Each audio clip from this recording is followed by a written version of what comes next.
Hey everyone, welcome. My name is Gregg Katano, and I'm co-vice chair of the Producers Guild New Media Council. I'm also Senior Vice President, US Operations for HOLOGATE and partner of Dreamland XR. I'm so excited to have all of the esteemed speakers and guests in this room. And I first wanted to thank the Producers Guild of America head office for supporting us with this event. And especially you, Diana White, Manager of Member Services and Events. Thank you so much, Diana. I also wanted to thank two of my dear friends, Lori H. Schwartz and Jenni Ogden, who are here on stage with me. And the three of us will be your hosts of the evening. This is the very first event in a new series that we just launched today called Illuminate. And it was my desire with some of my fellow New Media Council board members to bring as many of the more traditional film and television producers together with the new media producers so that they can network, share insight, and hopefully create opportunities for themselves. And in addition to all of our friends here in this room today who aren't yet members. The theme for tonight's event is Milestones of XR. With so much amazing XR developments happening currently, we thought it would be fun and exciting to bring together some of the pioneering entrepreneurs and thought leaders in various areas of extended reality, otherwise known as XR, which includes virtual reality, augmented reality, mixed reality, and a lot in between. And so that we can talk about their observations and experiences in watershed moments that have helped to move the needle for the XR industry. Our hope is that whether you're brand new to XR or a seasoned pro, we can all identify and discuss the XR milestones that are continually showing the steady progress of the technology, distribution, and monetization that will lead to opportunities for all of us. I would now like to pass the mic over to my dear friend and chair of the Producers Guild New Media Council, Jenni Ogden. Jenni? Thank you, Greg, and thank you everybody for joining us. I'm really excited.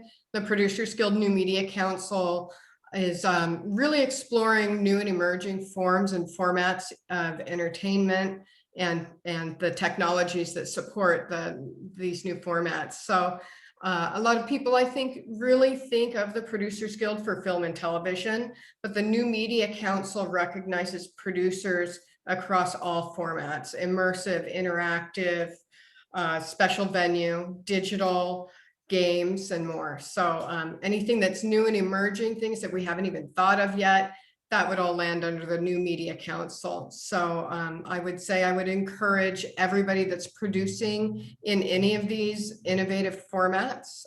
We would love to have you join the New Media Council. 2 years ago, we had our first annual Innovation Award, and it's the first award that the Producers Guild has that recognizes these new innovative formats. So that's been very exciting. Our first award, year before last, went to ILM Vader Immortal, and this year's Innovation Award went to BRCVR, which is amazing. Next year, I can't wait to see what new innovative things come out. So again, everybody welcome. And if you're joining us and you're not a member of the New Media Council, we welcome you to apply for membership. I'm going to go ahead and pass it off to Lori Schwartz.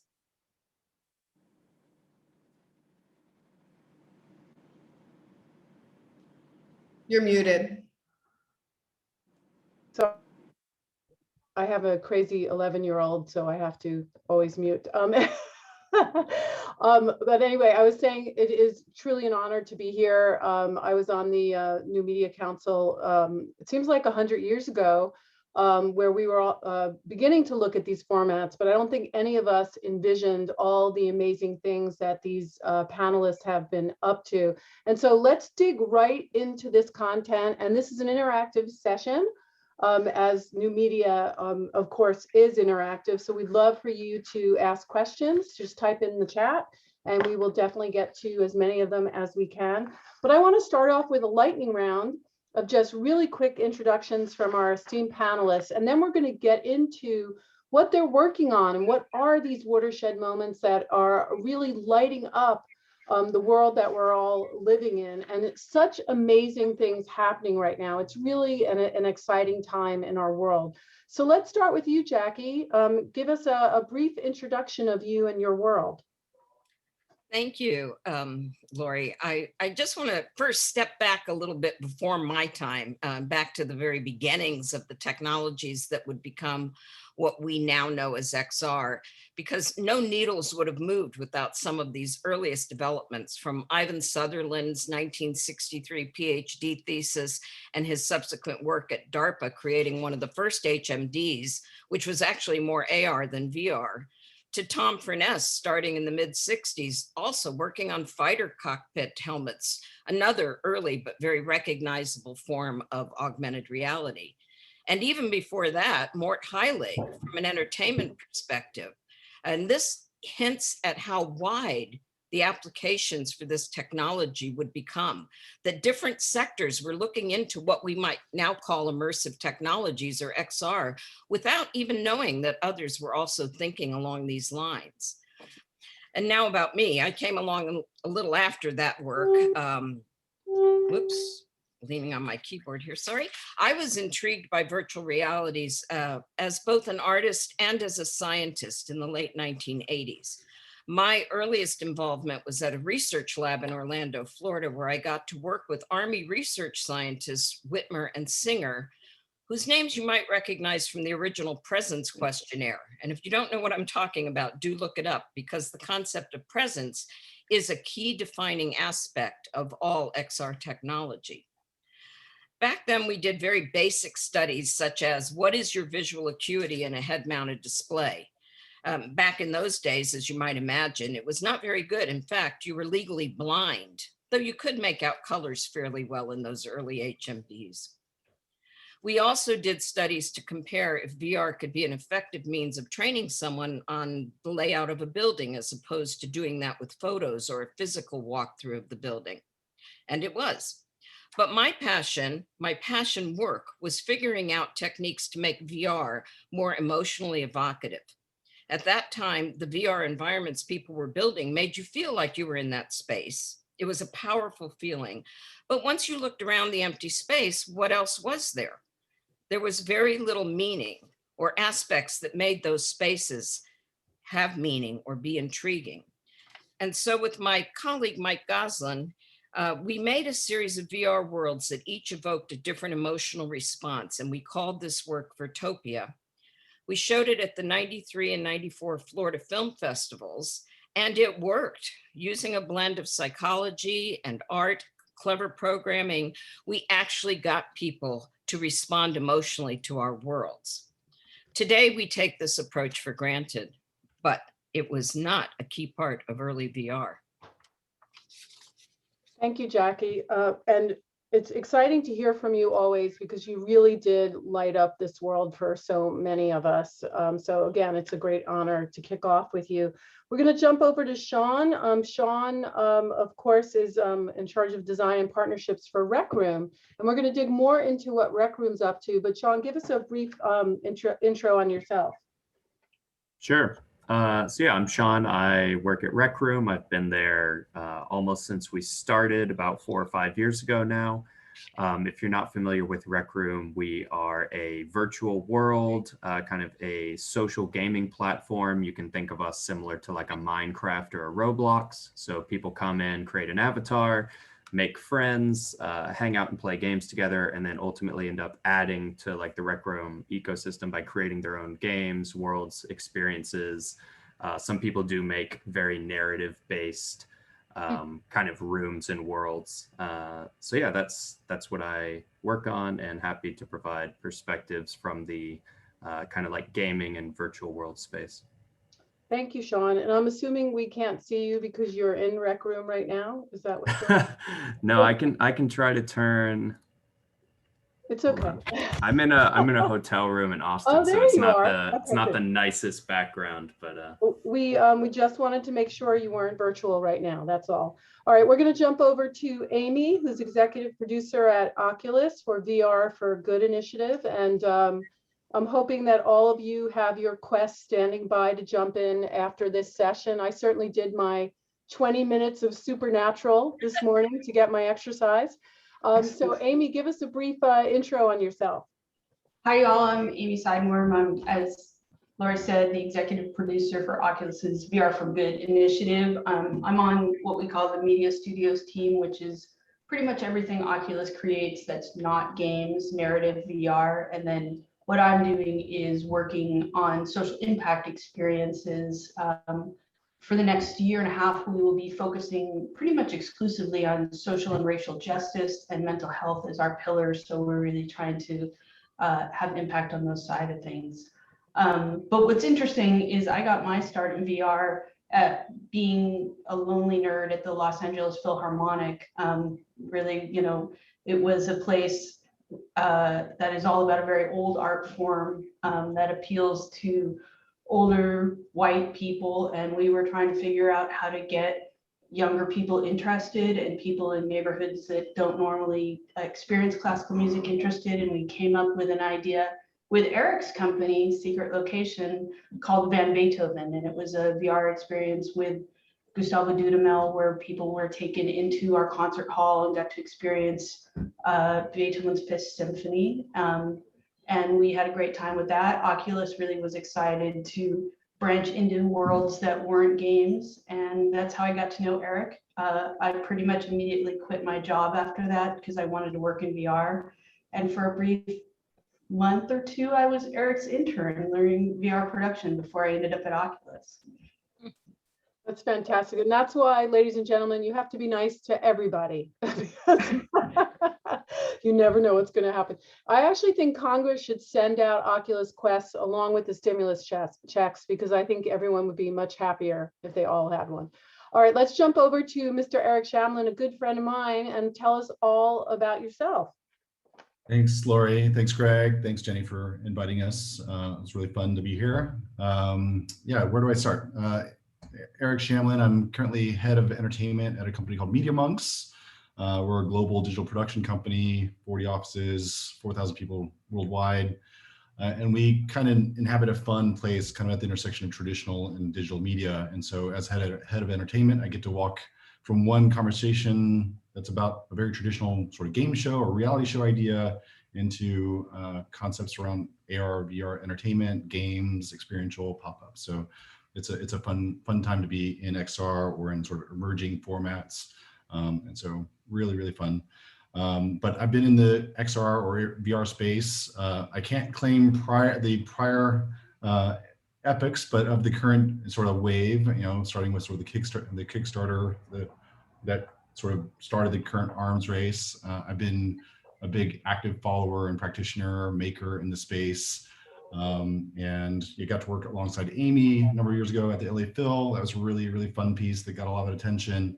And then I was blessed in 2015, also working at the previous company to win the first Emmy for a VR project given. And so it's just been really fun to sort of watch the medium sort of shift and grow and kind of evolve over the last few years. I think someone commented before the call that being in XR is like watching dog years, that they just sort of fly by.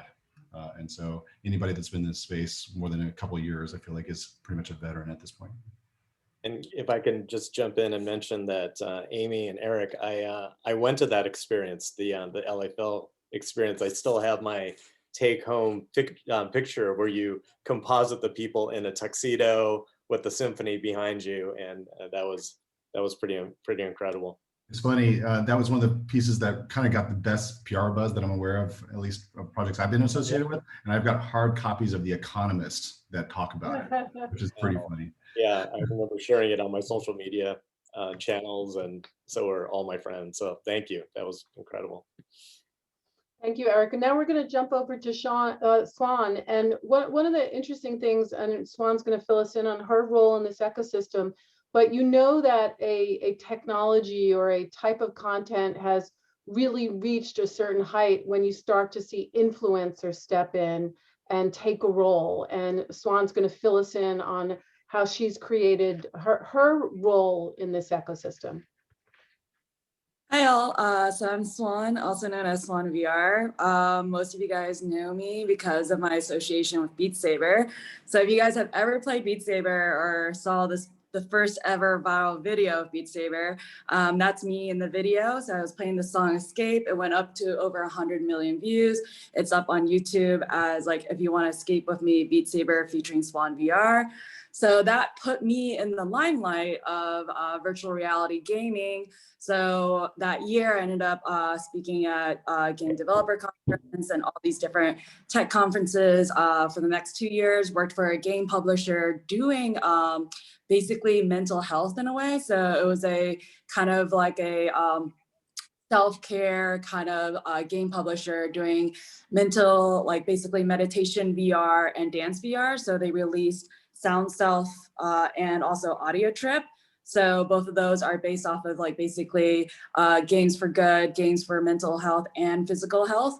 And then due to the pandemic, I've kind of like switched off to more of like a, I guess, artistic route. So I've always been an artist, and I was originally painting on tilt brush prior to Beat Saber. So I made this video of me recreating Burning Man in tilt brush and give a virtual tour of Burning Man way back in like 2017 before virtual Burning Man happened. So it was way before my time.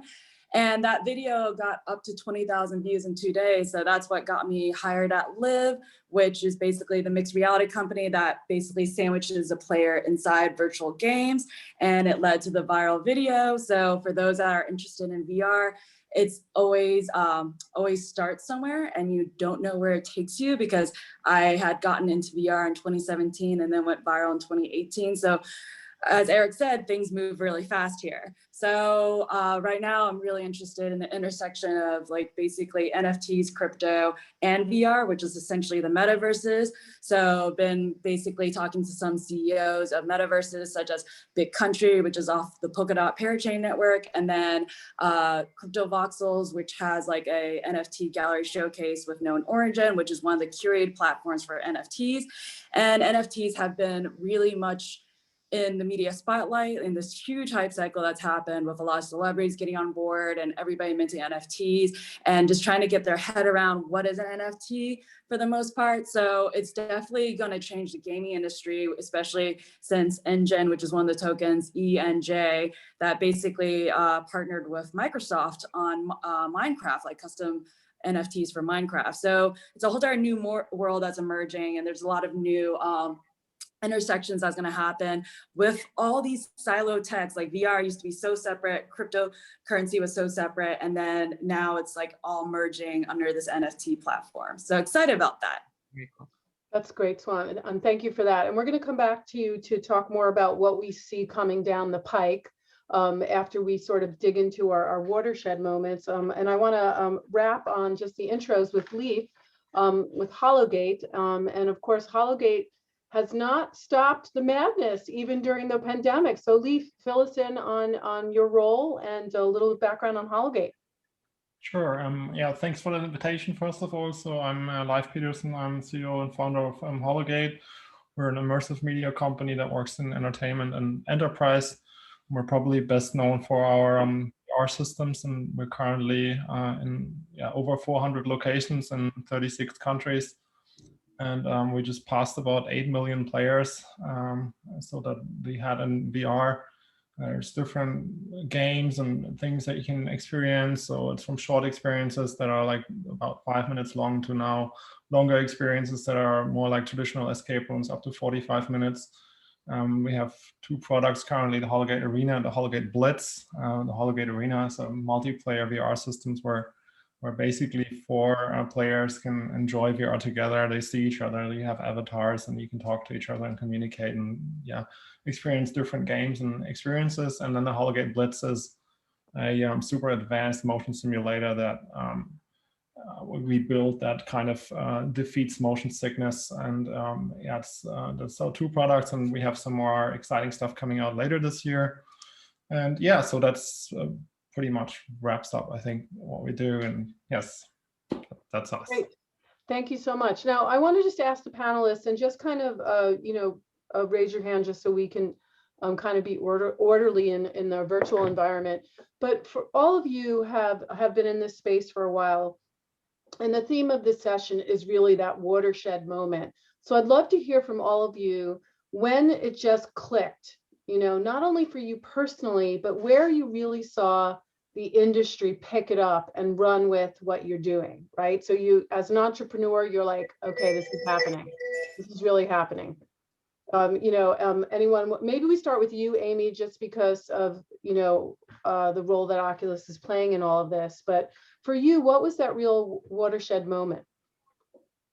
I'm not sure this is actually a moment, but I was brought in to start up this VR for Good initiative, and the whole idea there was, I think everybody understood from the beginning that this was a technology that really brought empathy to characters, that helped people really literally walk in somebody else's shoes, and we really wanted to prove out that idea. So the idea was to create an ecosystem of creators that were making this work and being able to give people money to try it out. And for me, after doing that for about 1.5 years, and then other people started making things and calling them VR for Good without us having anything to do with it, really felt to me like, okay, we have something here. There is a community that is making this work and really taking off with it. And we've kind of changed the initiative now to be pushing the envelope and making it best of class work,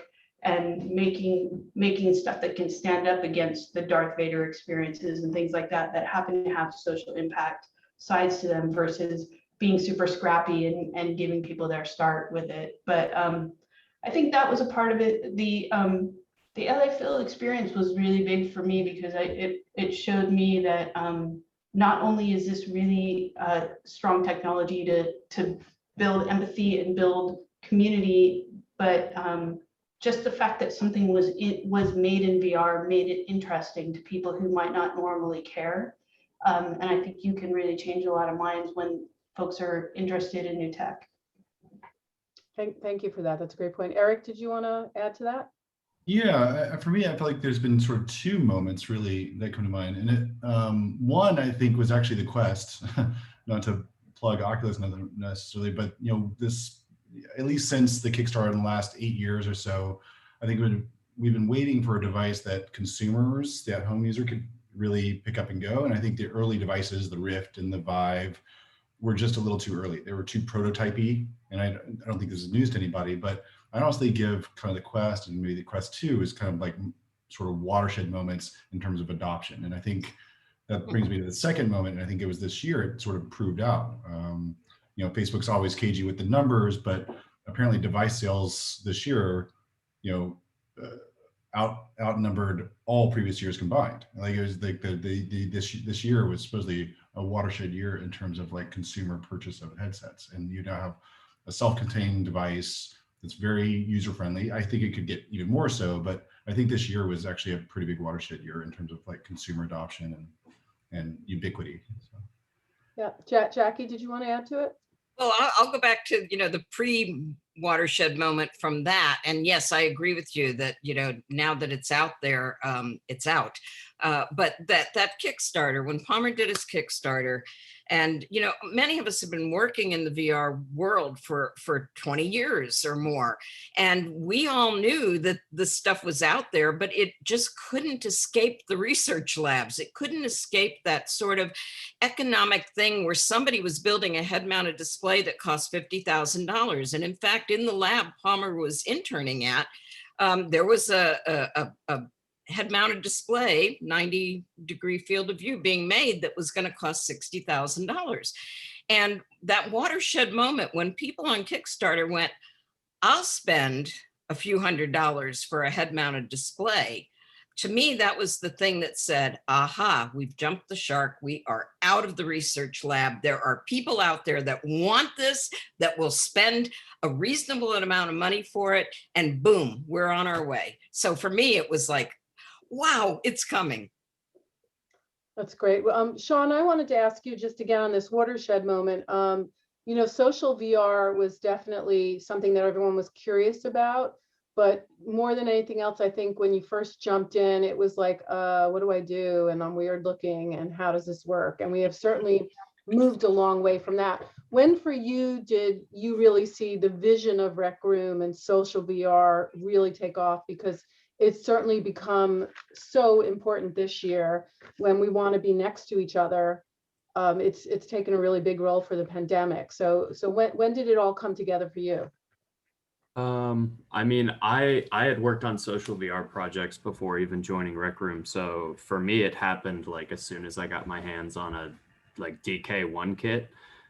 So me and a buddy were just messing around with different prototypes, and like even just as a like gray cube for our heads with like our names above it, where we would just like talk and nod our heads and hear positional audio.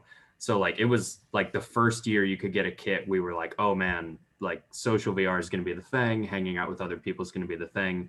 So I've been working on that stuff since like I was convinced like the first time we tried that, and it's just been like slowly improving all of these you know, worlds and avatar systems and social products since then. And you're right, in the beginning it was very clunky. You know, a lot of people don't know the social conventions when you join a new space. It's like, is my microphone on? Is this open voice chat? Can I just walk up to that group of people? Is that weird? I don't know how to like interact in these spaces. So there just had to be a certain amount of like culture and community building that had to happen.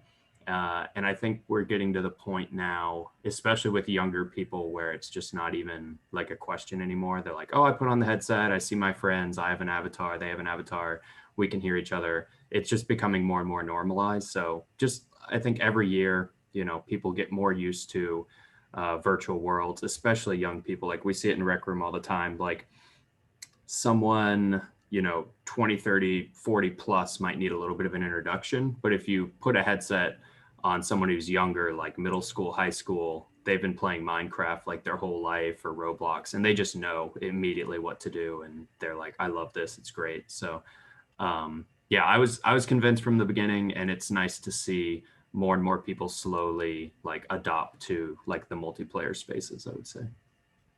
That's great, and it's a great answer. And I'm seeing a lot happening in the workspace too, right? As social VR becomes a solution for corporations to have meetings, whether there's a pandemic or not, right?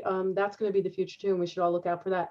Swan, I wanted to jump back over to you because, again, I think the role of the influencer is so important in any enterprise or industry for it to light up. So, and the miraculous thing about the Quest is how it launched with, you know, Beat Saber and really Darth Vader, so tied to content. You know, what are your thoughts about that? You know, was it the content that drove its popularity, you think? And obviously you have a role in that. Well, I feel like it's like a yin yang relationship in a way. Like if the hardware isn't there but the content's there, that's not going to be good, because a lot of people they don't want that high barrier to entry. So if the content's great but then they have to spend so much money and then they have to like set it up, I think it's going to put a lot of people off. And then even if hardware is great and then the software isn't there and the entertainment isn't there, that's still like a problem. It's like a very much yin yang, and it's kind of like it growing into it, where basically the technology is growing and then the content's growing, and then once it hits that point, it creates that fusion of magic that basically sparks an industry. So I came in at a good time because we had basically the Vive headset, we had the mixed reality, so you can actually see the player, because there was a communication problem. Like as Sean has mentioned, a lot of the older people, they don't really understand VR. Like when that video was going viral, people were like, what am I seeing? I don't get it. It's like, is this After Effects? Like what's going on? But then eventually people realized that I was using software and everything was real time, and that it wasn't like post-production, but people didn't have that experience yet. So seeing me in the experience of like basically in the Beat Saber world playing the song Escape, people realized that I was actually a real person because I was able to move more fluidly versus an avatar. So there's so much that comes in language from the biometrics of a person. So just having that video enabled people to understand, wait, that's a real person in a virtual world. This is happening in real time. Like, how is that possible? So it caused a lot of people to stop. And I think the that video caused it to go as viral as it did, because I had people from all over the world reach out to me and my social media just kind of blew up. within those like kind of 3 weeks. So it was crazy. So I think that the technology and the software being ready and then being positioned at a time being like a dancer and also a gamer to kind of step up and just kind of show people like what's possible and then show people like, you know, this is what is VR, kind of translated the tech specs to basically the gameplay to like, oh, I can envision myself in there. Because once the game came out in May, I had a bunch of people like message me. They're like, oh my God, you made the game look so easy. So I just tried Escape Expert and then I basically failed out in 5 minutes. So it kind of gave this, sold this vision of like, this could be you and like, oh, this is VR and it's graceful and it's fun. So it like kind of conveyed all of that in that video. And I feel like a lot of influencers kind of coming into the space, playing with VR, like, you know, creating TikTok videos of VR and also using mixed reality caused a lot of people to kind of get really famous in that niche market, especially with Twitch that's happening. Like a lot of people that got into VR early, like they ended up gaining like thousands of Twitch followers, also like hundreds of thousands of like, you know, YouTube views, just being first to like, you know, use Live and then Beat Saber and then future games to create all this content. So now it's creating a whole entire new content sector and it's helping more people learn about VR. And it's kind of creating this like ripple spiral effect, which is really fascinating.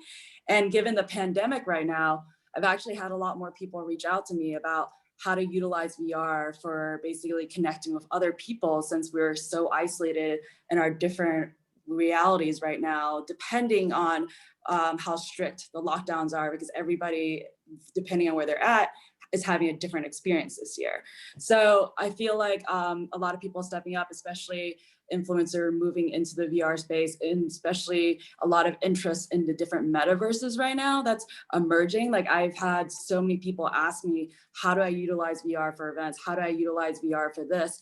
And it just really excites me that there's so much excitement and interest. And I feel like this pandemic has really kind of like catapult VR in terms of just adaptivity and also interest in utilization for what they want to do. Great. That's a great answer. And you know, I would love to hear from everybody. We've heard everybody's watershed moments and what introduced them to VR and what got them excited with VR. What's next? And I will just open that up, popcorn, if you want to raise your hand, and what you think is going to be the next big watershed moment in VR. I think it's either going to be Facebook announcing Quest 2 numbers and them being way higher than people expect, or it will be potentially Apple announcing a device and then everyone starting to get really interested in the market again.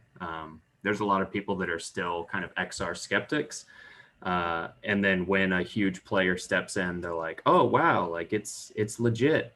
So I think Apple can definitely do that for people. I know when I was working on VR in the really early days, a lot of people were just like, oh, this is just junk. Who's going to ever use this? And then Facebook acquires Oculus for like $3 billion. And they're like, oh, wow, I'm interested in VR now. Like, this is such a legit space. So like every now and then there needs to be these like, you know, big company moments to like drive more interest back into the space, potentially drive more like, you know, VC dollars and angel investments into the space, more new teams coming out. And I think the Quest 2 has already done that. But yeah, I see the Quest 2 numbers like being announced as like a big moment that'll drive interest. And I think Apple or another big like hardware refresh will always drive interest as well. I agree with Sean, especially since Apple has such a huge kind of cult following where a lot of people will just buy Apple products because it's Apple.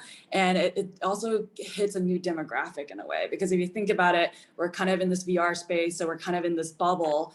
But I've run into some people just like, you know, in my travels that I've never heard of VR. And I'm like, wait, it's 2021. Like, how have you never heard of VR?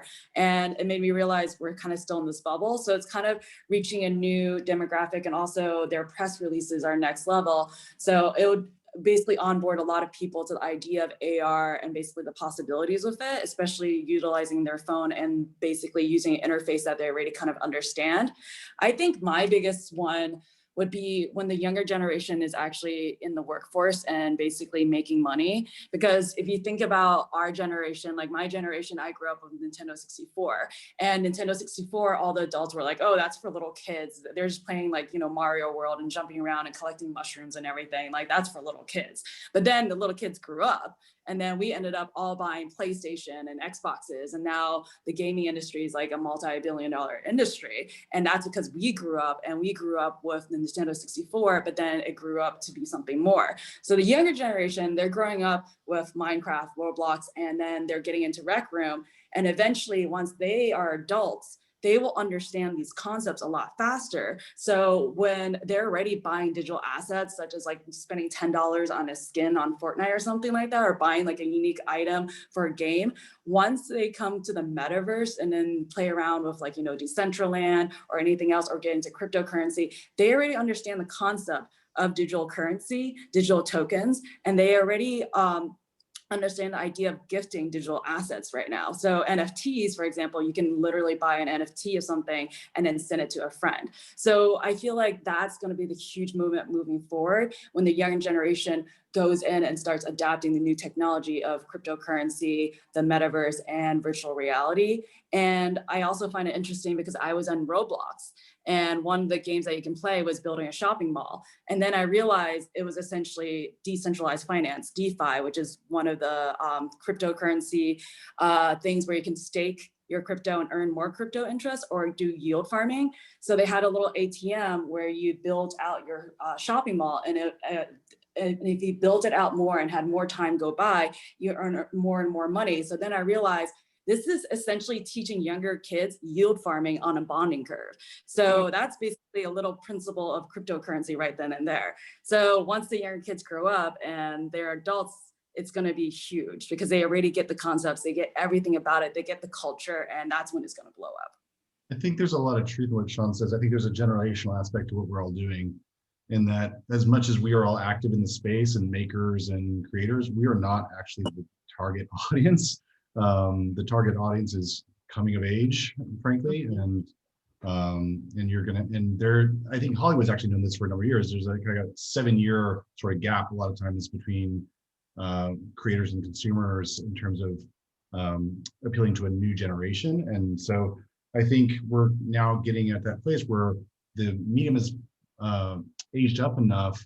You're now seeing the first consumer really come on board, and who were 12 years old or whatever, a number of years ago. They're now at a place in college where they can buy the devices, right? And so you've got this sort of generational aspect that I think we're now starting to see the fruits of. And I think that's going to dovetail nicely, and very nicely for a number of reasons, obviously, with the retreat of COVID.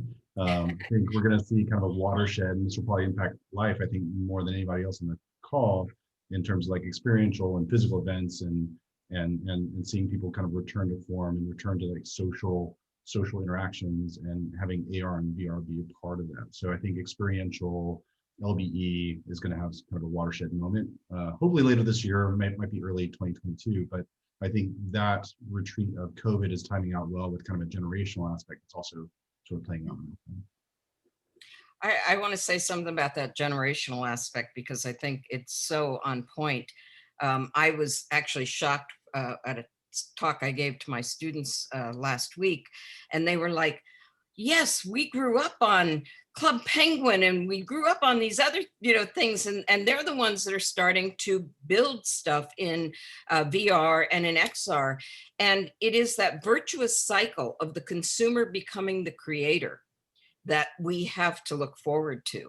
So we're about to see that massive amount of consumers, because we've seen so many in the last few years, become the creators, and that's going to change the game. Mm-hmm. Jenni, I wanted to ask these guys, because I think Jackie just raised a good point about, in order for this world to really take off to consumers, to really become a viable thing, we have to talk about monetization. And Oculus just announced all these new apps and solutions that have subscription model. So I'm wondering what the panel thinks about monetization. because we're all enthusiasts, artists, creators ourselves. So we love what we're all doing. But Wall Street doesn't look at this until there's a model, a business model in place. So I'd love for you guys to just talk a little bit about, monetization and partnered with this watershed moment. What does it all mean? I know whenever money comes up, everyone's like, oh. I can speak to this. Okay, go for it, Sean. That's a good So, one yeah. for Sean. Yeah, Rec Room just integrated the new Oculus subscriptions, which is great.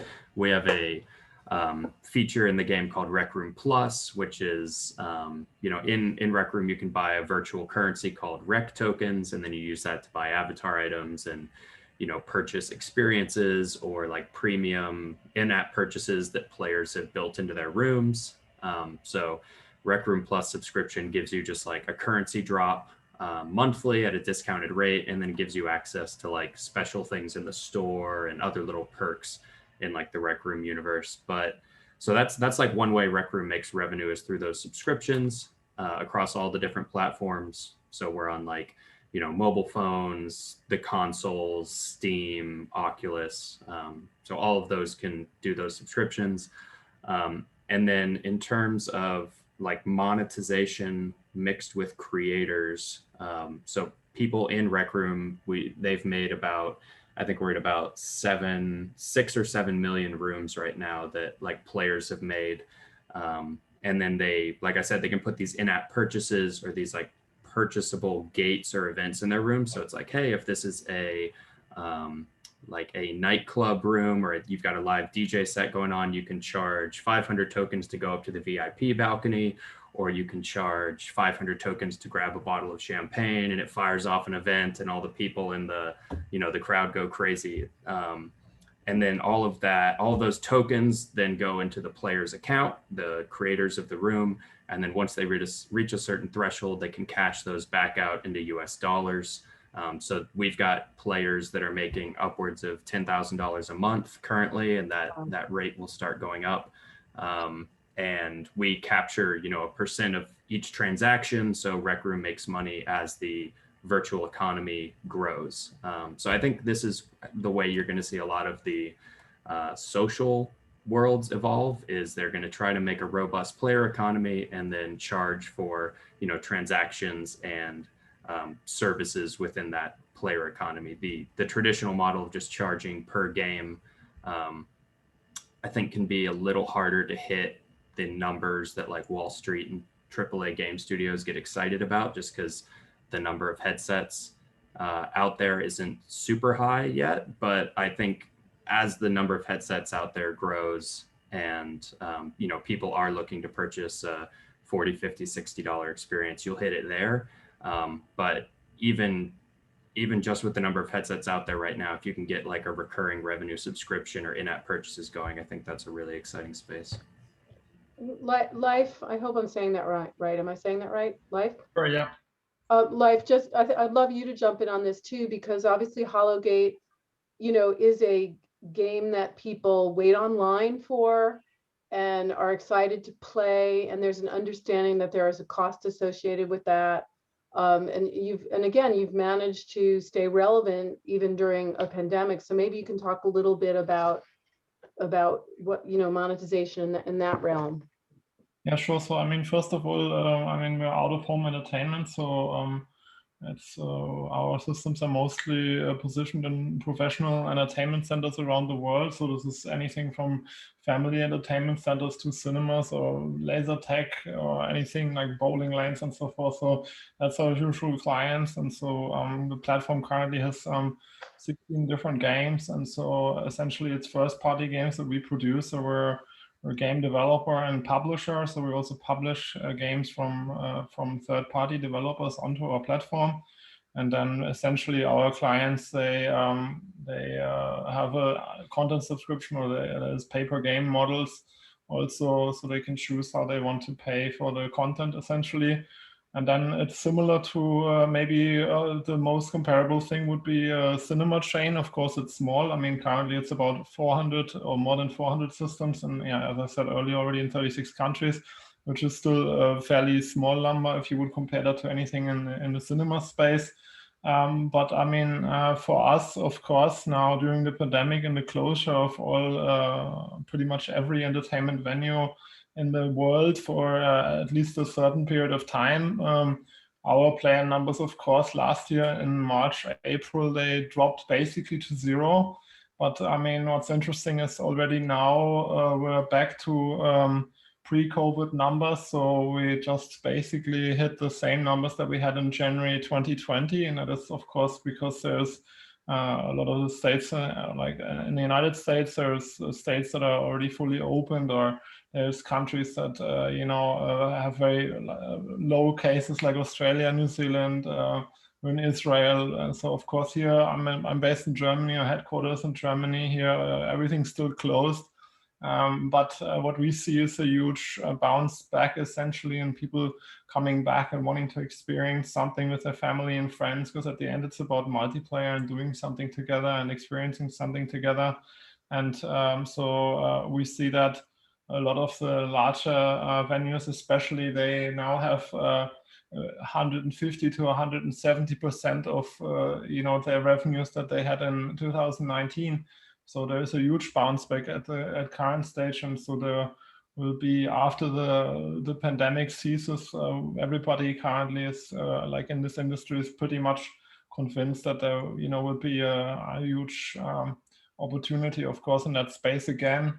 LBE was one of the fastest growing spaces, and basically, in regards to VR pre-pandemic. And so, of course, now during the pandemic, there was a lot of talk about, okay, out of home VR is dead, but that is definitely not the case. And I mean, we're probably we're the largest company, or we have the largest network in this space currently, and we have the numbers and we can prove it. And we're very happy about that, actually, because we were, of course, also worried for a while that maybe this wouldn't be a viable business model for the future anymore. But of course, now it looks like, this is going to be a very, very positive future for us.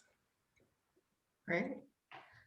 Did anybody else have any thoughts or comments on monetization and the future of that? Amy? I mean, the only thing I wanted to mention, and it's that was touched on earlier, is I do think work and enterprise are going to be a big part of how this technology makes money. You think about Zoom and other video conferencing and how much more fun and interesting it is to meet with friends and colleagues in VR and be able to collaborate and kind of travel around and explore. And I think more and more, as the next generation gets into the workforce, we're going to be working in VR more and more. I feel like there's also a sort of B2B component that's actually starting to become more fruitful. So we work more as a service company to big brands and companies, so we don't really do B2C so much. But we support Facebook in a lot of their efforts, and currently we're producing the NBA season in VR for them. And we're seeing a lot of activity. I want to be careful, there's not a lot of activity specifically around that project, but we're seeing a lot of activity around sports in VR and sports and immersive, and brands wanting to be in that space and kind of support that space and sort of get the halo effect of that space. And so we're in a number of conversations kind of in that realm, because sports and XR, and that's both VR and AR, is seen as kind of like a ultra valuable target market in terms of like early adopters, tech influencers. It's really a really good crowd to have. And so you get to charge very premium CPM rates if you're on a CPM model, but more and more it's just allowing for a lot of like sponsorship models to start to be piloted. So that's only been really possible in the last, say, year or so. And so we're going to definitely see more and more of that sort of B2B sponsorship sort of model sort of play out over the next few years.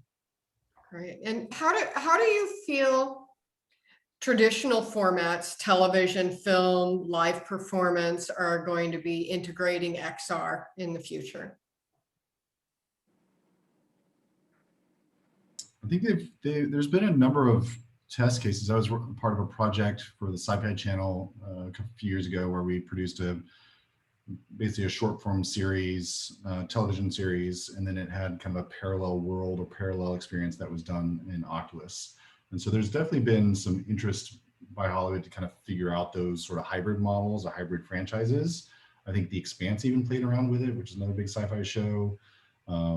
I think more and more they've learned, or at least I think the current wisdom is it can't just be sort of bolt on to the TV show or the movie. It's got to have its own purpose because they're actually two different consumers. You know, somebody that wants to go home and sort of veg in front of their Netflix all night is a different person that wants to go home and put on a headset and sort of game all night. So it's two different consumer sort of mindsets. And so you can do a joint world or joint IP, but both of them actually have to serve kind of different audiences or different needs. And I think that's been sort of the hard won lesson over the last few years with a lot of these experiments. I work with a lot of traditional filmmakers, and I can't imagine that any filmmaker wouldn't be excited about this format. And one of the things that keeps coming up is, you know, as there are so many screens available to people, this is kind of the last place where you can't really multitask, where you can experience somebody's art in a way that is really consuming. And when I'm talking to people who make films, they're so excited that they can control the environment to an extent. You also people have agency in VR in a very different way than they do in 2D film. But every 2D filmmaker I've worked with is just super excited to kind of branch out and to do companion pieces in VR. I don't think redundant work makes any sense at all, but I think more and more we're going to see really great experiences, either connected to 2D properties or not. And the other good thing about that is that if you do some kind of VR experience with or without an associated property, every time someone goes in, it can be a different experience. So you've got repeatability without boredom right there. So if somebody really likes what you've done, you've got an audience for, you know, a long time.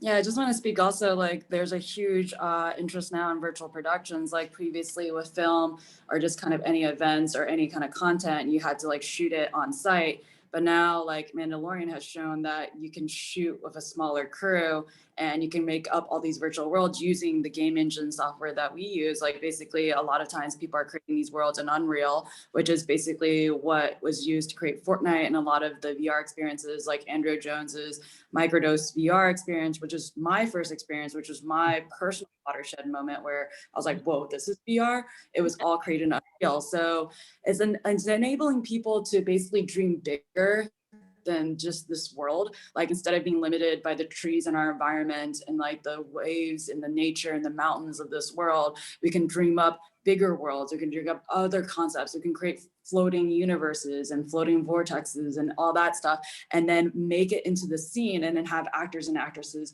dance and perform and have them as like the real entities of this world, but then everything else is otherworldly. So I think the power of virtual productions and these new LED screens is going to enable new directors and producers to have a new canvas of self-expression. One of the topics that I know Gregg and I talk about all the time is distribution. Because frequently you have these industry sessions and everyone's talking about getting things going and what the work is, but nobody really addresses how are we getting it to that last mile. So I'm wondering if you guys can talk a little bit about, are we going to solve for distribution? Is this Quest popularity helping us? Jackie, you were talking about how this was locked in the education, you know, space for such a long time. But where are we with distribution? I mean, is that going to hold all of this back still? Love to hear any of your thoughts. I feel like distribution is really hard, especially when I was working for Andromeda Entertainment. It was just like basically a lot of the game developers I basically was working with, they spent years making this experience. And when it comes to distribution with VR, it's still really hard because when you do marketing, you can only it doesn't make sense to market to someone that can't afford a headset or doesn't have a headset because they can't get on the platform. It's not like an iPhone app that basically you just download an app and then you can play the experience and then delete it if you don't like it. So there's like, first they have to have the headset. So then trying to convince someone to buy a a headset if they don't have it. That's a huge, like basically hump. So trying to market to the headset people and then try to work with influencers in the VR space, it's really hard because then the people that are really heavily into VR, they will like watch the influencers to get the next game that they want to buy. But a lot of the people that's new, they don't do that. Like I basically was talking to a lot of people that just had a Quest headset, and I'm like, well, what games, how do you determine what games to buy? And they're like, well, I just see whatever's trending in the, like, you know, the stores. And I feel like right now with Oculus, with the Quest store is doing great, but there's still that kind of bottleneck right now, because in order to like get really noticed, you either had to be featured or listed somewhere for people to discover you, or you are left to your own devices creating social media ads. But it's helped that they had like, you know, App Lab and their side quests, and then people can kind of self-promote themselves in a beta format. But I still feel like distribution is a problem, because how do you get the casual gamers? Because they are not obsessed with the VR world. They just casually want to play it. And that's the mass majority. Like there's a niche group that's like obsessed with VR and will watch like all the influencers and try to get like the next big game. The majority of the gamers in the space, they're more casual. So I still feel like there's a distribution problem, especially reaching people that might not be diehard VR enthusiasts that are watching all the videos.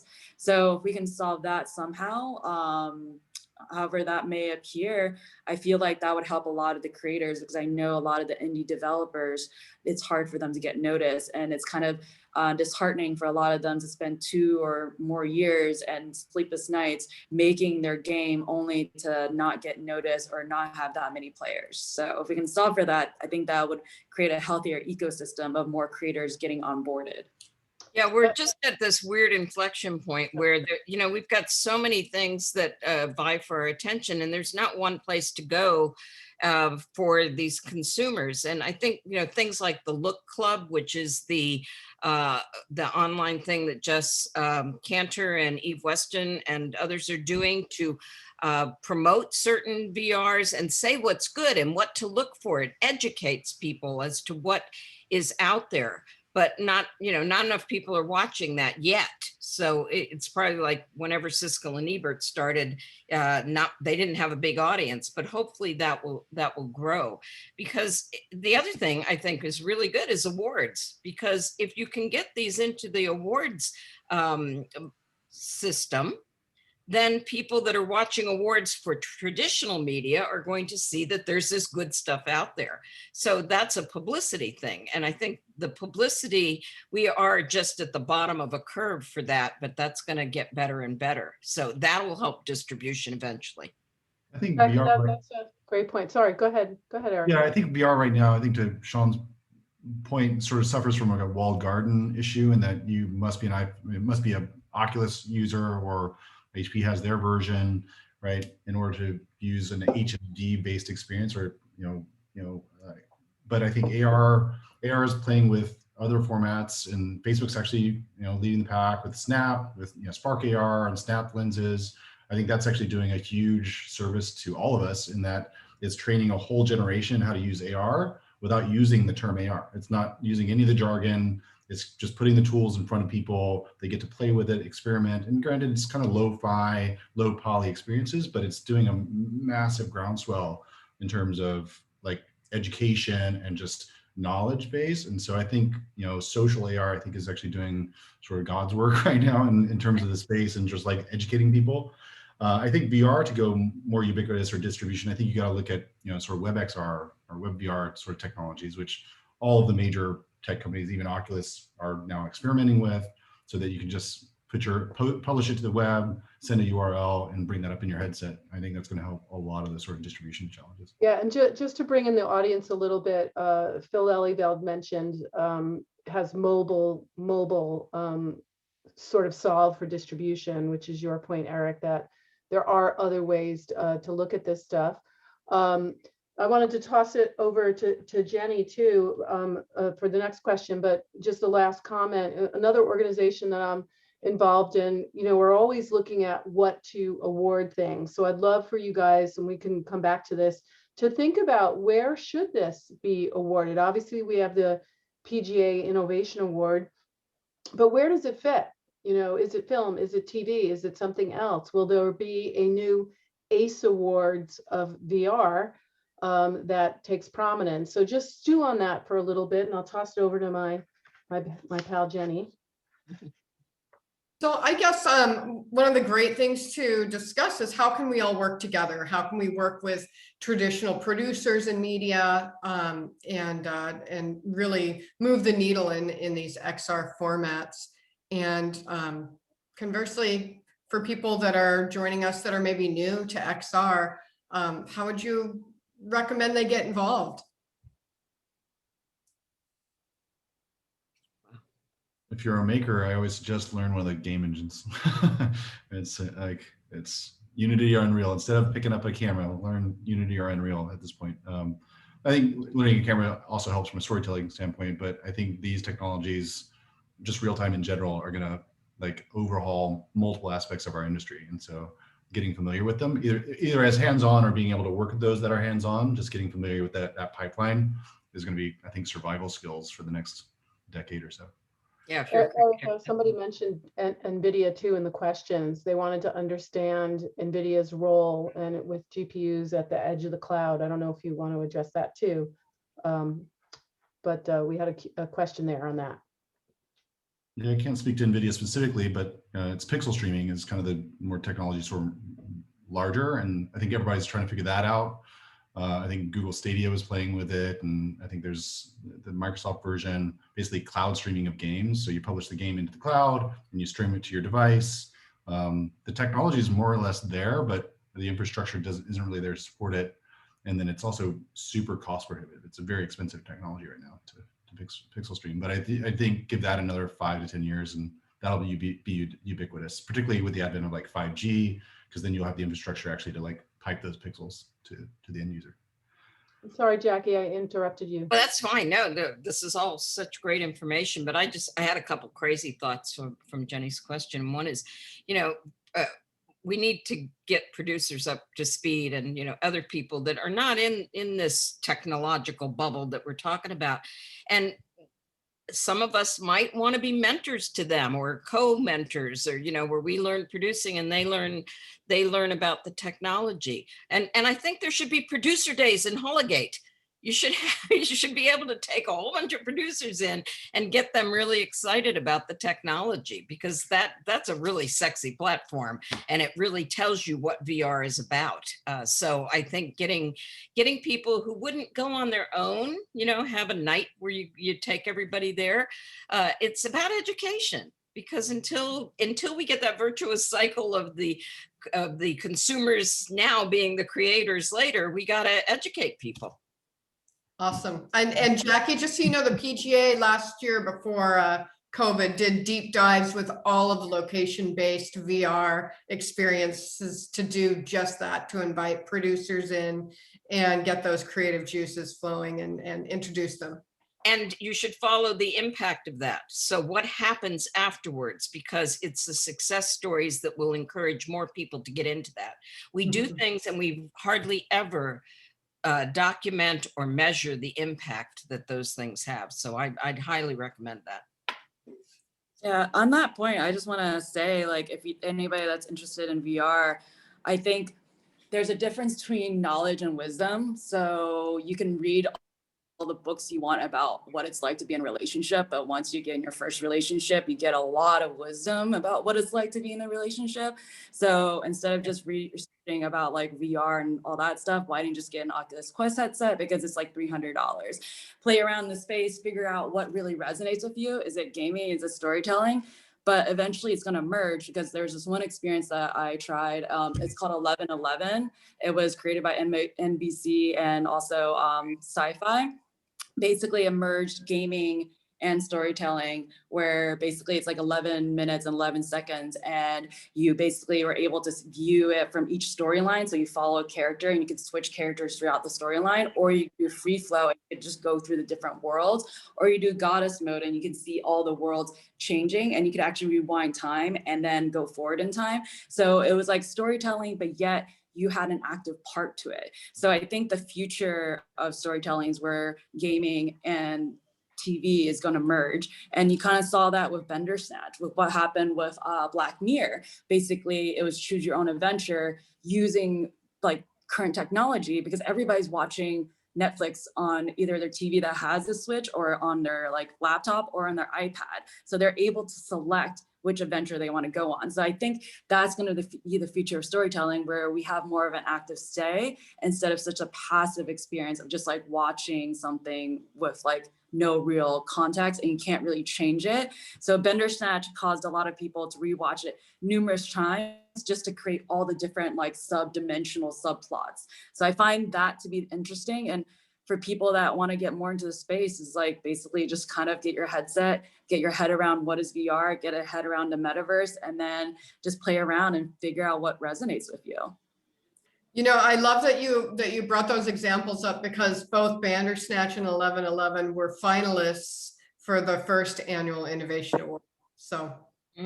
Oh, that's amazing. Well, like, here's a word of inspiration for you guys. It's like, so in 2016, I tried VR for the first time, like the Vive, and it was at a festival. And I remember I was just like, this is amazing, because I was like trying Andrew Jones's like microdose experience. I had lava on one hand and then DNA in another. And I'm like, this is so cool.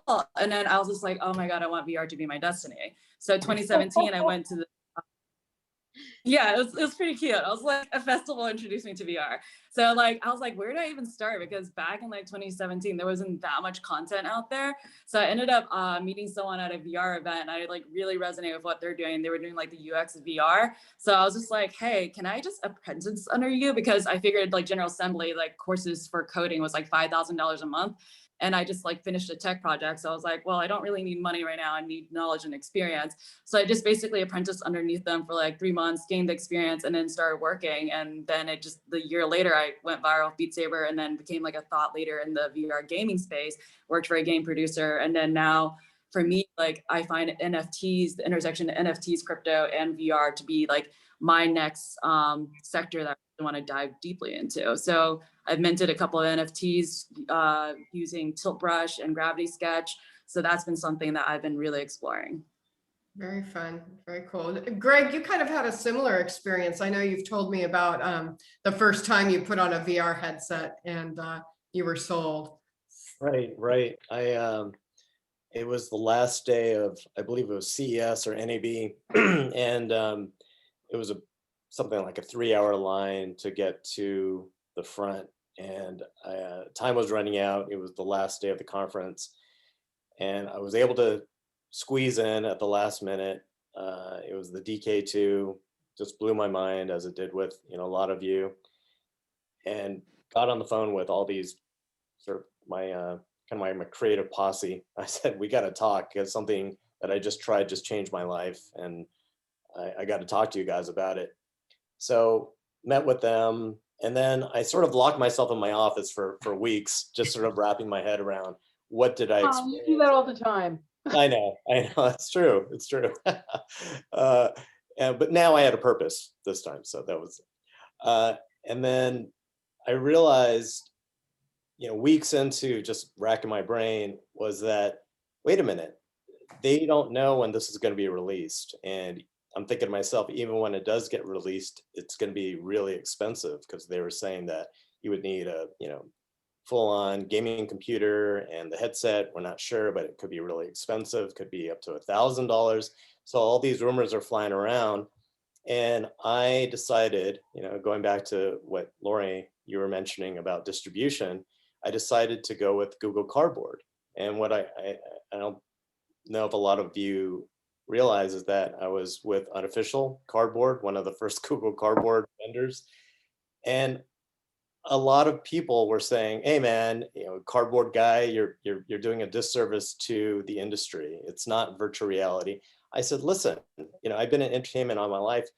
I understand how we have to manage expectations, and I'm not going to misrepresent it either. Just so you know, that I'm going to let them know this is 3DOF, this is 360, not interactive.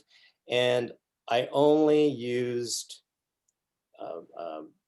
what was it? The Evolution of Verse. Do you guys remember Evolution of Verse by Chris Melk? And one of the best experiences. I mean, not only was it cinematic visually, but also with the soundtrack. I mean, it was done by a professional composer. And be so much data being pumped through that it would make your phone really hot.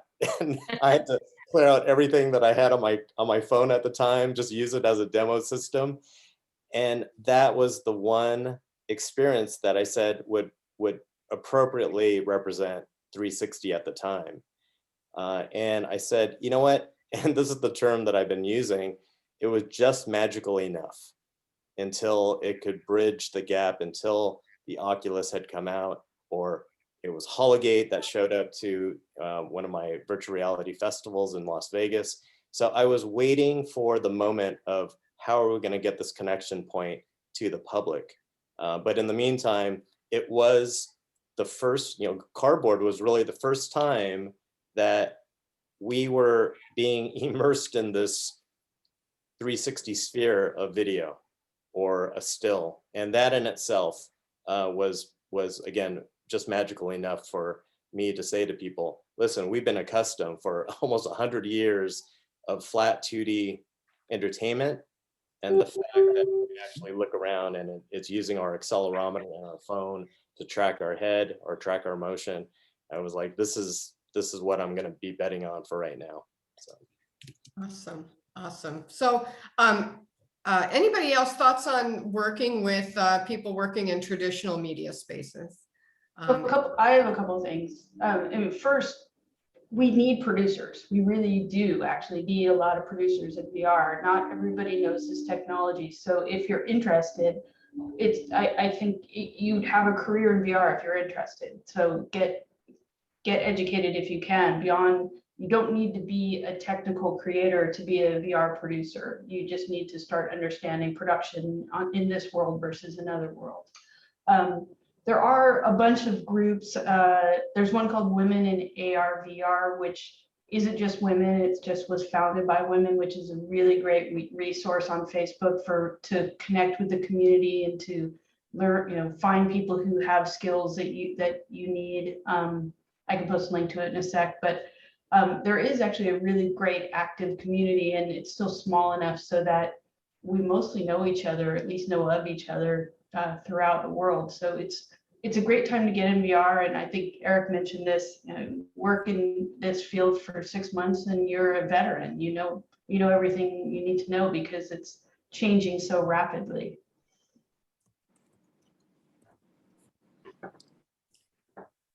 I would agree. I think it's just a different way of telling your story as far as POV sometimes, but. I wanted to, if you guys don't mind, weave in some of our questions. We have about, am I correct, Greg, 15 minutes more or so? And we have some great questions, so keep them coming. But there's one here about pitching.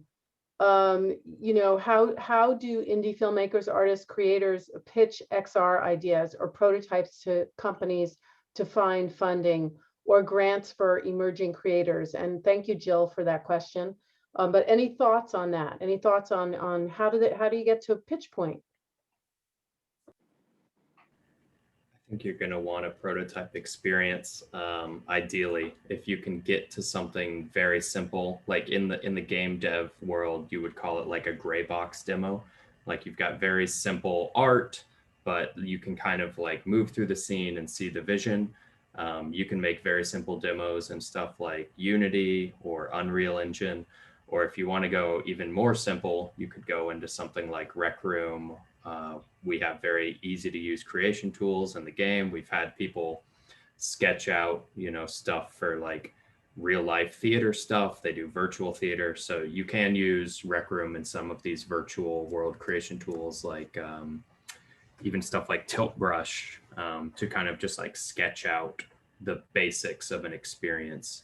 So that would be my advice if you're trying to pitch someone on like some sort of immersive story or product, is you ideally really want to be able to put them in to that space and get them like at the very beginning of your vision of like, even if it's just a standing demo only, look around, like you don't really even need to build out a massive world as long as you can get like the basics, just like, oh, I see like the scale of these buildings and I see like, the jungle or whatever. If you can give them just the basic sense of being in that space, it can do a lot to sell your project, I think.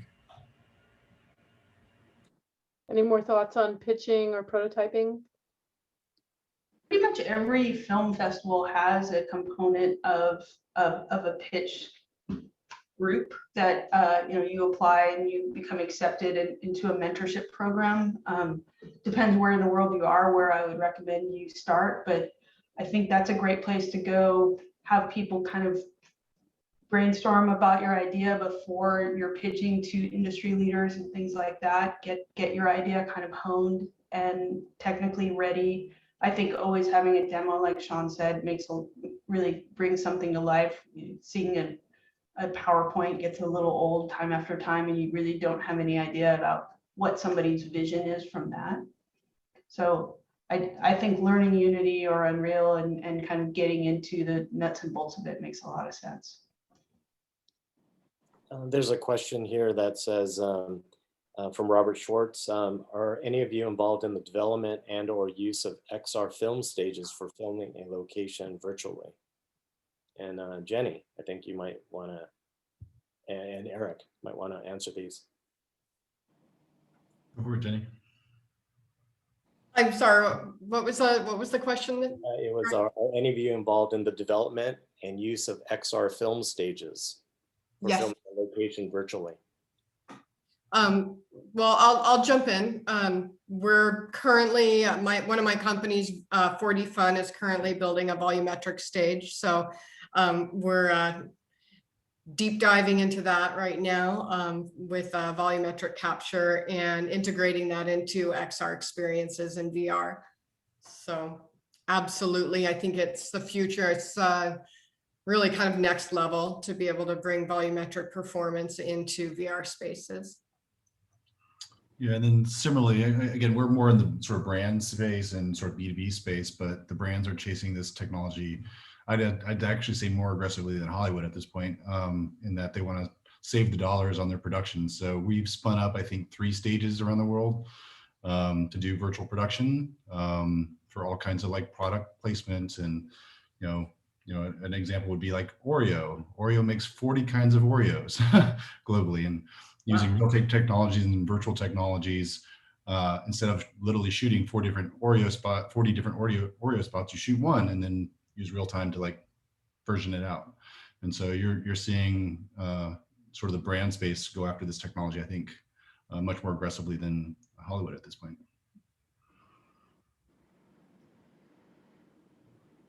Right. What about another question? Where can, if you're really just completely new to all of this, is there courses you can take? Are schools teaching XR?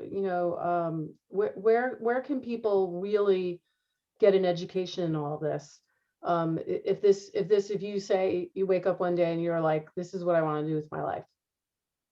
There's so many free YouTube tutorials out there that'll teach you how to use Unity and Unreal. Like, I knew nothing about Unity or Blender or any of these things. Like, you can just Google like Unity 101, like how to build your first VR thing. And I bet there's like 50 people out there that have made a thing. And if you want a slightly higher quality experience that you pay for, there's all these things like lynda.com or digital tutors or, Udemy, Coursera, like all of them have courses now on how to use Unity or Unreal and that sort of stuff. So even the software themselves have built-in tutorials that are pretty nice. Like I've downloaded Unreal multiple times and sort of tinkered around. And they've done a really good job of making. I mean, it gets in the deep waters pretty quick, but if you just need to kind of learn the basics, they're actually pretty user intuitive now. And Jackie, you're on mute. Sorry to be the one to have that phrase come up in the Zoom meeting. It's always somebody. There's so many ways to get into VR that, if you want to be a creator, yeah, the tutorials are out there and you should learn a game engine, or maybe just start with hubs on WebXR, which is pretty simple to learn to use. I mean, my students are having no problem with that. But also, what do you want to do? So there might be different levels of what you want to look at out there. And I really think there isn't a good place to go to figure that out. And that might be something the Producers Guild New Media Group might want to start doing, is figuring out if they can have a database of places you can go. You know, maybe there's an extension class at one university, or maybe there's some that we need to put on as, you know, PGA, that talk about things from a different level. So if you want to be a creator, if you want to be a producer, if you want to be an art director, you know, whatever that goal is, or your current skills and how do they apply to what you could be doing in VR. I think we need this, and it's not there really. Yeah, I really agree with Jackie, because I feel like a lot of times it's a turnoff when everybody's like, how do I get into VR? And someone's like, learn Unity and Unreal. And I feel like it doesn't really play into other people's superpowers, because I actually did try to learn Unity Unreal, and I was talking to one of my friends who's an Unreal developer, and he and I were talking, and I was just like, oh yeah, I'm here and I'm gonna start building a community. And he was just like, oh, I can't do that. Like, that would horrify me. And then I realized, wait, he's an introvert that just loves sitting in front of a computer all the time. He's built to be a developer, versus me, I'm a huge extrovert and I'm a creative free thinker. And I'm like, what am I doing learning logic like this and just learning lines of code? Like, yeah, I can build stuff and be creative, but at the same time, I'm not that huge of an introvert. So I have to force myself to stay in. It's not coming natural to me. So I think for the people that's really interested, especially since we're talking to producers and directors and creative directors, if you're more creative in line, like, and you don't really want to learn code, there's other works to be done. Like, basically, they still need people to help out in terms of the marketing, and people to basically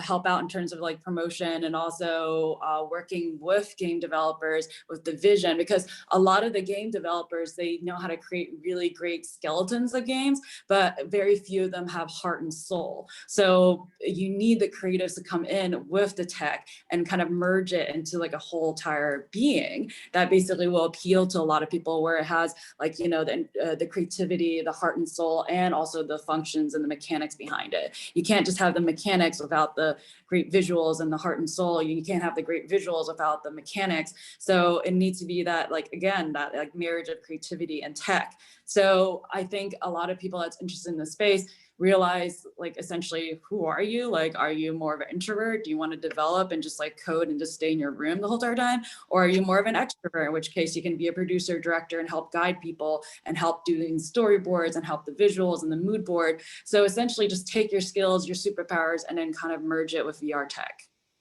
Right, and if I can just echo what Swan just talked about that blend of the technical and the creative. Have any of you tried the MetaHumans creator by Unreal? And just want to see, like, Jackie, you know, what was your first impression, and how does the panel see this affecting production moving forward? I think it's the best avatar creation system I've found. Now, these aren't avatars, but I did spend a lot of time today playing with it and making a number of different metahumans. It's missing some parameters, and it's certainly based on stuff that they think is important, and you can't really vary that. I mean, there's only 6 body types. So you got skinny, fat, and normal for male and female genders. That's all you got. But it's beautiful to look at, and it's got all of the rigging and all of the motion there. So it's certainly a step ahead of almost anything we've had so far. The proof will be when we use it. And, you know, can we use them as avatars in the metaverse, or are they all going to be virtual humans that don't have a person piloting them? So, you know, it's really high resolution, and it's beautiful, and it's fun to play with, and you can make some gorgeous human beings with it. We'll see how it gets used.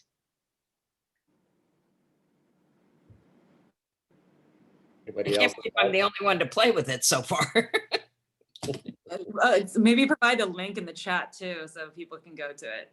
Well, you have to apply to be whatever they're calling it, developer or whatever. So you have to go to MetaHumans and through Unreal, and then apply.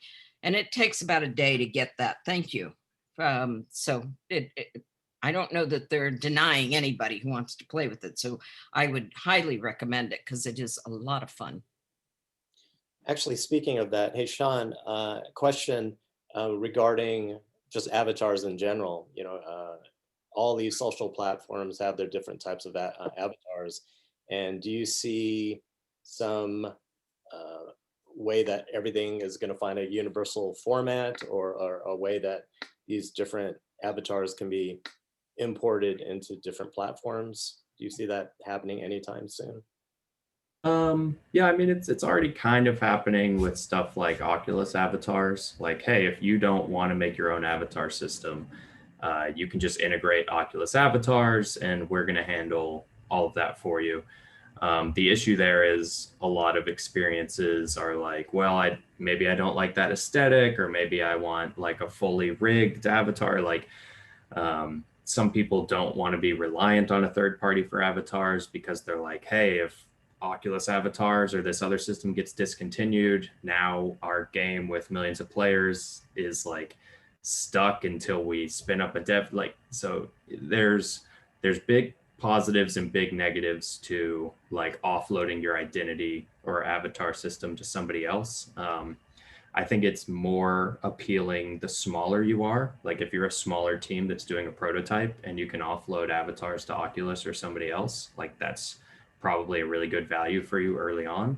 But as your team grows, you know, once you've got a team of 20 to 50 people and you've got, you know, hundreds of thousands or millions of users, I think it makes more sense to have your own solution, just since it's, you know, it's under your control. And especially if you're someone like Rec Room who's creating all these unique avatar items, you want to know that those avatar items are always going to work with your system, and they're not going to be like, oh, by the way, this body shape is now changed and all your clothes don't fit anymore and you have to go through and redo thousands of avatar items. Like, so that's the way I kind of see it. And I know people do have this vision of, you know, the open metaverse where it's like in the future, your identity will travel with you and you'll look the same in every place. And I don't think that's how it's going to play out. I think if one of those open identity systems does work, it will be more around like characteristics that you carry with you, or like a wallet that you carry with you. And then the way your avatar actually looks or is instantiated in any given virtual world will be pretty different. Just because, you know, the art style in every virtual world is different, and yeah, what they want an avatar to be is very different. Some avatar systems will only do humanoids, for instance, and some people are like, screw that, I want to be a dragon or a flying dog or whatever. So it's, yeah, that's how I see it. Awesome, thank you. So Jenni, what do you think? Should we wind this down and get any final thoughts, or what are your thoughts?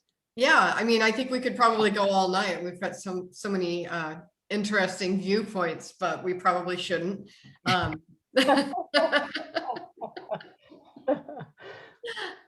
know that you know, there's a lot of people just kind of looking into, I mean, we're all futurists, we're all working in new and emerging formats, and you know, I'm sure we can do a follow-up one of these days as well on the far future view and vision. But right now, I think we're going to wrap it up. Any final questions that we want to address? I see a bunch of them here. I was just looking through them. I think that we should have a whole conversation around NFTs, since that's a big one. like Clubhouse, but with real people and stuff. Clubhouse is. Speaking of, Sean, this is the first time I see your face. I'm like, oh, that's what you look like. Yeah, I've been in Clubhouse a lot. Yeah. And I'd like to propose another way of thinking about XR, because, you know, right now it's XR, it's AR, VR, man, and all of this stuff. But I think of it as expanded realities. I like that. Because what it does, it goes beyond what our physical and our normal everyday world can give us. And it's going to change reality itself in the future, but it's expanding the reality we have now. So that's the way I like to think of XR. I think that that's a fabulous closing comment, Jackie, thank you. I think we should say good night, and thank you all for coming tonight. Amazing conversation.